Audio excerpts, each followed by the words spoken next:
কিয়ামতের ময়দানে আল্লাহ সুবহানাহু ওয়া তাআলা নাকি বিশেষ কিছু ব্যক্তির দিকে তাকাবেনই না, তাদের দিকে নজর দেবেন না এবং তাদেরকে জান্নাত দেবেন না।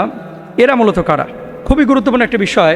বেশ কিছু হাদিসের মধ্যে নবীজি সাল্লাল্লাহু আলাইহি ওয়াসাল্লাম এই কথাটি উল্লেখ করেছেন, লা ইউকাল্লিমুহুমুল্লাহু ইয়াউমাল কিয়ামাতি ওয়া লা ইয়ানজুরু ইলাইহিম। আল্লাহ তাআলা তাদের দিকে তাকাবেন না, আল্লাহ তাআলা তাদের সাথে কথা বলবেন না, তাদের সাথে দেখা করবেন না। এরকম কয় শ্রেণীর মানুষ রয়েছে? এক হাদিসের মধ্যে নবীজি বলছেন 3 শ্রেণীর। তারা কারা? আহা, কত বড় মারাত্মক কথা। ওয়ালা ইউজাক্কিহিম ওয়া লাহুম আযাবুন আলীম, এবং তাদের জন্য যন্ত্রণাদায়ক মর্মান্তিক শাস্তি। 1 নাম্বার মুসবিলু ইজারা, এই যে টাকনুর নিচে যারা কাপড় পরে, অহংকার করে যারা বড় বড় জামা কাপড় পরে এবং টাকনুর নিচে এগুলো ঝুলিয়ে মাটি হেঁচড়ে যারা চলে, এটাকে বলা হয় আল মুসবিলু ইজারা। এরা জান্নাতের গন্ধ পাবে না, আল্লাহ এদের দিকে তাকাবেন না, এরা জাহান্নামে যাবে। 2 নাম্বার ওয়াল মান্নান, দান করে যারা খোটা দেয়, ঠিক আছে, উপকার করে। দেখবেন কিছু মানুষ উপকার করার পরে বলে, দূর বেটা, আমি যদি তোর এই উপকারটা না করতাম তুই দাঁড়াইতে পারতি আজকে। এরকম কিন্তু অনেক কথা এরকম বলে, আমি যদি তোর চাকরিটা না নিয়ে দিতাম বেটা তুই আজকে ভিক্ষা করে খাইতি। ভাই, আপনি চাকরি দেওয়ার মালিক না, আপনি মূলত তাকে দাঁড় করানোর মালিক না, আপনি তাকে সাহায্য করেছেন, এই সাহায্যটা আপনার মাধ্যমে আল্লাহ তাআলা করাইছেন। এর মানে এই না যে আপনি তারা দাঁড় করাই দিচ্ছেন, আপনি তারা উঠাই দিচ্ছেন, না, এটা সম্ভব না। উঠিয়েছেন কে? উঠিয়েছেন হচ্ছে আল্লাহ সুবহানাহু ওয়া তাআলা। এখন আল্লাহ তাআলা আপনার মাধ্যমে উঠিয়েছেন, এটা হচ্ছে মূল কথা। আল্লাহ তাআলা আপনার মাধ্যমে উঠিয়েছেন। এখন আপনি এই খোটা যদি দেন তাহলে আপনি কোনো প্রতিদান পাবেন না এবং আল্লাহ তাআলা আপনার প্রতি নারাজ হবেন। এজন্য দান করে যারা খোটা দেয় আল্লাহ এদের দিকে তাকাবেন না, আল্লাহ এদের দিকে নজর দিবেন না। 3 নাম্বার ওয়াল মুনাফিকু সিলাতু বিল হালিফিল কাযিব, মিথ্যা কসম করে ব্যবসা যারা করে, মিথ্যা কসম। অনেক মানুষ আছে যারা, আপনি প্রোডাক্ট কিনতে গিয়েছেন, ভাই গোস্তটা ভালো হবে, আল্লাহর কসম ভাই এর চাইতে ভালো গোস্ত বাজারে পাবেন না, আল্লাহর কসম ভাই এই মুরগিটা সেরা মুরগি। ভাই কি বলেন? আল্লাহর কসম এটা কালকে রাত্রিবেলা গাছ থেকে পারছি, একবারে টাটকা আম। কি বলেন ভাই? এই তরমুজ, আহা হা হা, পৃথিবীতে এর চাইতে ভালো তরমুজ আছে, আল্লাহর কসম। এখন তো তরমুজের কথা আর কি বলবো, কেউ কেউ তো 50 টাকা কেজিও নিচ্ছেন, 25 টাকা কেজি, 45 টাকা কেজিও নিচ্ছেন। তো কালকে এক দোকানদারকে বললাম, ভালো হবে তো ভাই তরমুজ, 10 কেজি ওজন। তো কী বলেন হুজুর, এর চাইতে ভালো তরমুজ আছে, দামটা একটু বাড়তি। তো আমি বললাম কি তরমুজও কি হরমুজ প্রণালী দিয়ে আসছে নাকি? এ তরমুজ কি হরমুজ প্রণালী দিয়ে আসছে কিনা? তেলের দাম বাড়ছে, তরমুজ তো আমাদের বাংলাদেশি হয়। এখন আপনারা বুঝে নেন। তো যাই হোক, মিথ্যা কসম করে ব্যবসা বাণিজ্য করা যাবে না, 3 নাম্বার। আর আরেক শ্রেণীর কথা বলা হয়েছে, নবীজি সাল্লাল্লাহু আলাইহি ওয়াসাল্লাম বলছেন বৃদ্ধ ব্যভিচারী।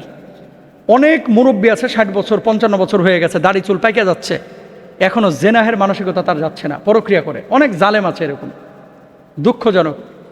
এই যে বিশেষ করে ওই মানে বৃদ্ধ ব্যভিচারিণী, এদের দিকে আল্লাহ তাআলা তাকাবেন না। আরেকটা হাদিসের মধ্যে আছে আরও 3 শ্রেণীর মানুষের কথা। মুদমিনুল খমর, যারা মদ পান করে। এরপরে বলা হয়েছে আল আকু, বাপমার অবাধ্য সন্তান। এরপরে বলা হয়েছে আদ-দাইয়ুস, নিজে পর্দা করে, নিজে নামাজ কালাম পড়ে, কিন্তু ছেলে মেয়েদের ব্যাপারে বেখেয়াল। ছেলে মেয়ে নামাজ পড়লো কিনা, ছেলে মেয়ে দিন ফলো করছে কিনা, তারা দিন অনুযায়ী জীবনযাপন করছে কিনা, এই সমস্ত ব্যাপারে একেবারে বেখেয়াল। এরকম যদি কোনো ছেলে মেয়ে থাকে, আর বাপ যদি, মা যদি, অভিভাবক যদি এরকম কোনো তাদের ব্যাপারে থোড়াও কেয়ার না করে, এরাও কিন্তু জাহান্নামে যাবে। এজন্য আমার কলিজার টুকরা ভাই এবং বোনদেরকে বলবো, দেখেন দুনিয়াটা ক্ষণস্থায়ী, পৃথিবীটা ক্ষণস্থায়ী। এই ক্ষণস্থায়ী পৃথিবীর জন্য এত মানে বেপরোয়া হয়েন না। আর এই গুণাগুলো, যে গুণাগুলো আমি বললাম, খোটা দেওয়া, মিথ্যা কসম করা, বৃদ্ধাবস্থায় জেনা করা, এগুলো ধারে কাছেও কেউ যাবেন না, কেউ যাবেন না ধারে কাছেও। আর আরেকটা বিষয় আপনাদেরকে বলবো, 4টা পাপ আপনার পরিবারের মধ্যে কেউ ঢুকতে দেবেন না। আবারও বলি, 4 পাপ পরিবারে কেউ ঢুকতে দেবেন না। নাম্বার 1, অহংকার। নিজে অহংকার করবেন না, পরিবারের কাউকে অহংকার করতে দেবেন না, অহংকার শিক্ষা দেবেন না, বিনয়ী শিক্ষা দেন। ইন্নাল্লাহা লা ইউহিব্বু মান কানা মুখতারান ফাখুরা, আল্লাহ অহংকারীকে পছন্দ করেন না। 2 নাম্বার, মিথ্যা পরিবারে ঢুকতে দিবেন না, নিজেও মিথ্যা বলবেন না, ছেলে মেয়েদেরকে মিথ্যা বলতে দেবেন না।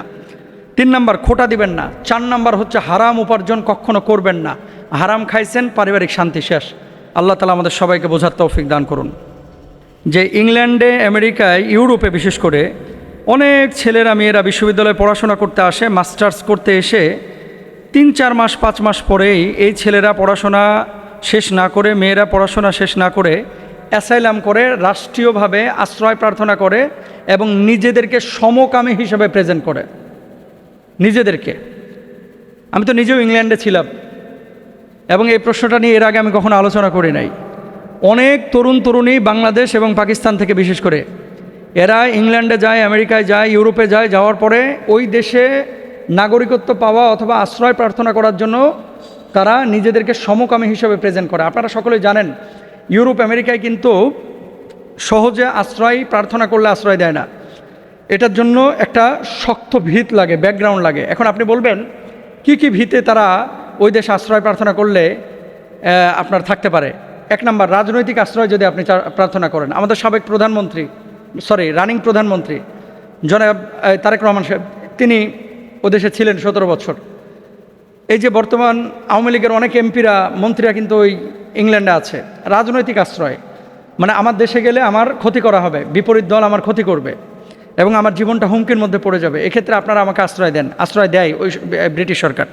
এখন এই যে ইয়াং ছেলেপেলে মেয়েরা, এদের তো রাজনৈতিক কোনো ব্যাকগ্রাউন্ড নাই, এরা কিভাবে আশ্রয় প্রার্থনা করবে? এখন আশ্রয় প্রার্থনার একটা সেরা তরিকা হচ্ছে নিজেকে সমকামী হিসেবে প্রেজেন্ট করা, যে আমি সমকামী, আমাকে একটু আশ্রয় দাও। তো বলে যে তুমি কেন তোমার দেশে গেলে সমস্যা কোথায়? আমার দেশে গেলে হুজুররা, উগ্রবাদীরা আমাদেরকে মেরে ফেলবে। দেখেন ওখানেও কিন্তু হুজুরদেরকে ব্যবহার করা হয়, ওখানে কিন্তু ধর্মীয় ব্যক্তিদেরকে ব্যবহার করা হয়, যে আমাদের দেশে অনেক মোল্লামুন্সি আছে, ধর্মকর্ম মানুষ করে, যারা সমকামিতাকে পছন্দ করে না, এরা আমাদেরকে হত্যা করে ফেলবে, এদের মেরে ফেলবে, সুতরাং আমাদেরকে আপনি ওই দেশে পাঠায়েন না।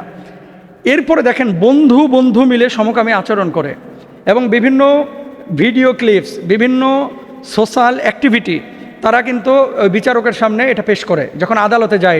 এটা তো এমনি এমনি সরকারের কাছে প্রকাশ হয় না, এটা বিচারিক আদালতে যায়। কিন্তু যাওয়ার পরে বিচারক বলে যে তুমি যে সমকামী, তোমার প্রমাণটা কি? তখন সে ছবি দেখায়, ভিডিও দেখায়, তারপরে আপনার বিভিন্ন লেখা দেখায়। তো এই কাজগুলো যে মুসলমানের বাচ্চা করতেছে, অনেকে কিন্তু এখানে যখন ইংল্যান্ড থেকে এসে নামে, আমি সবার কথা বলতেছি না, যারা এই সমকামীর আচরণ করে এদেরকে তো অনেকে আপনারা মনে করেন যে বাপ রে বাপ, এর চাইতে পৃথিবীতে সুখী মানুষ আর একটা না, এই হারামখোর বদমাশ লম্পট আল্লাহর জান্নাতের গন্ধও পাবে না। কেন পাবে না? সমকামিতা এমন একটা গুনাহ, যেই গুনাহটা আল্লাহ সুবহানাহু ওয়া তাআলা পবিত্র কুরআনুল কারীমের মধ্যে কি বলছেন? আল্লাহ সুবহানাহু ওয়া তাআলা আতাতুনাল ফাহিশাতা মা সাবাকাকুম বিহা মিন আহাদিম মিনাল আলামিন। এই যে কওম লূতকে আল্লাহ সুবহানাহু ওয়া তাআলা ধ্বংস করেছিল, আপনারা সকলে ডেড সির খবর জানেন। আমি নিজেও আপনাদেরকে গত বছর আলোচনা করেছিলাম ইংল্যান্ড যাওয়ার আগে, যে এই ডেড সিতে মানুষ ডুবে না, এখানে শুয়ে শুয়ে পত্রিকা পড়ে অনেকে। এবং লূত আলাইহিস সালাতু ওয়াস সালামের স্ত্রীকে পাথর বানায় আল্লাহ সুবহানাহু ওয়া তাআলা পাহাড়ের উপর রেখে দিয়েছেন। আপনাদেরকে এটাও আমরা দেখাইছিলাম।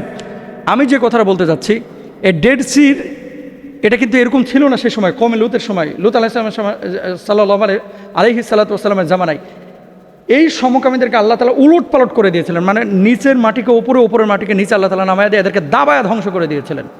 অথচ এই কওমে লূতের এত বড় পাপ, যেই সমকামিতা, এটা শুধু ব্রিটেনে আমেরিকায় বৈধ হওয়ার জন্য বাংলাদেশের এই যুবক যুবতীরা তারা মানে আপনার অ্যাসাইলাম করতেছে, আশ্রয় প্রার্থনা করছে। আমি বাবাদেরকে বলবো, মাদেরকে বলবো, আপনি ব্যর্থ বাবা, আপনি ব্যর্থ মা, যে আপনি আপনার সন্তানকে মানুষ করতে পারেন নাই। কি হয়েছে ইংল্যান্ডে না থাকলে, কি হয়েছে আমেরিকায় না থাকলে? আমি চলে এসেছি না, আমার কি সুযোগ সুবিধা কম ছিল? আমি তো চলে এসেছি। আমি বলছি না আপনারা সবাই চলে আসেন, যারা দিনের কাজ করছেন, যারা জীবিকার তাগিদে গিয়েছেন, কিছু পয়সাপাতি কামায় তারপরে ব্যাক করেন। কিন্তু কিছু মানুষ মনে করে ইংল্যান্ডে থাকলে, আমেরিকায় থাকলে মনে হয় জান্নাতের টিকিট আমি পেয়ে গেছি, এত সুখ, এত সুখ। কিন্তু নিজেকে সমকামী হিসেবে আপনার পরিচয় দিতে একটু লজ্জা করে না? অনেক মেয়েরাও এ কাজ করে, অনেক ছেলেরাও এ কাজ করে। এর জন্য বাপ মাকে বলবো, আপনার ছেলে মেয়ে যখন বলে যে আব্বা আমি এদেশে বৈধ হয়ে গেছি, কোন তরিকায় তুই বৈধ হয়েছস, এই তরিকাটা আমাকে দেখা। যদি সমকামী হিসেবে কেউ ইংল্যান্ড আমেরিকায় বৈধতা বা আশ্রয় প্রার্থনা করে, ওই ছেলেকে ত্যায্যপুত্র করেন, ওই মেয়েকে ত্যায্যপুত্র করেন। কোনোভাবে ইসলাম এগুলোকে অনুমোদন করে না। লা হাওলা ওয়ালা কুওয়াতা ইল্লা বিল্লাহ। গত 3-4 দিন আগে দেখলাম বিবিসিও এটা নিয়ে নিউজ করেছে। এবং মজার বিষয় দেখেন, অন্য কোনো দেশে কিন্তু এই টেন্ডেন্সি নাই, শুধু এশিয়ান আর আফ্রিকার। এশিয়া আর আফ্রিকার মানুষ এগুলো বেশি করে। দুবাইয়ের মানুষ তো করে না, কাতারের মানুষ করে না, সৌদি আরবের মানুষ করে না। আমরা কেমন মুসলমান ভাই, যে এই যে নিজেকে সমকামী হিসাবে পরিচয় দেওয়া, আমি তো মনে করি আর গলায় দড়ি দেওয়া মরা ভালো হচ্ছে। এতে এদেশের রিক্সা চালকের চাইতে অনেক উত্তম, এদেশের মেথরগুলো এর চাইতে উত্তম, এদেশের মুচিগুলো ওদের চাইতে উত্তম। আল্লাহ হেফাজত করুক। আমি বাপ মাকে বলবো, প্লিজ ছেলে মেয়েকে দিয়েই হাল ছেড়ে বাইছেন না। ওখানে গিয়ে কিভাবে বৈধতা পাচ্ছে, সে আসলে স্কিল ওয়ার্কে যদি থাকে ওয়েলকাম থাকে, সে যদি ভালো কাজ করে তাকে স্বাগত জানান, সে যদি মনে করেন মেধা দিয়ে ভালো একটা জায়গায় পৌঁছায় অবশ্যই তাকে ওয়েলকাম করান, যে সে আমার দেশের সম্পদ, আমার দেশের অ্যাসেট, ওই দেশে একটা ভালো জায়গায় আছে, টাকা পয়সা কামায় আবার ব্যাক করে চলে আসবে ইনশাআল্লাহ তাআলা। কিন্তু নিজেকে সমকামী হিসেবে উপস্থাপন করা ছেলেরা করতেছে, মেয়েরা করতেছে। ইভেন আমার সামনে এরকম লোকও পেয়েছি যে এভাবে অ্যাসাইলাম করে সে জুমার নামাজও পড়তেছে, সে নামাজ কালামও পড়তেছে। আল্লাহ মাফ করুক। আর কিছু আছে নাস্তিক বেঈমান, এরা কি করে, এদেশে ইসলাম নিয়ে কটাক্ষ করে, ব্লগে লেখালেখি করে, ওই দেশে গিয়ে দেখায় যে দেখো আমি তো নাস্তিক, আমি তো কোনো ধর্মকর্ম মানি না, যদি আমাকে আশ্রয় না দাও তাহলে হুজুররা তো আমার মেরে ফেলবে। মানে ওই দেশগুলোতে এই কাফের বেঈমানরা আশ্রয় যে চায় আমাদের দেশ থেকে গিয়ে, বদমাইশগুলো, এরাও কিন্তু হুজুরদেরকে ব্যবহার করে, এরাও কিন্তু ইসলামটাকে ব্যবহার করে যে আমি গেলে ইসলামিস্টরা আমার ক্ষতি করবে। আল্লাহ তাআলা বুঝ দান করুক, এই ধরনের পাপ থেকে বেঁচে থাকার তৌফিক দান করুন।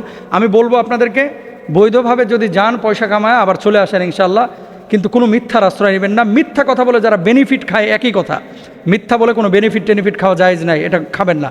আল্লাহ বুঝ দান করুন।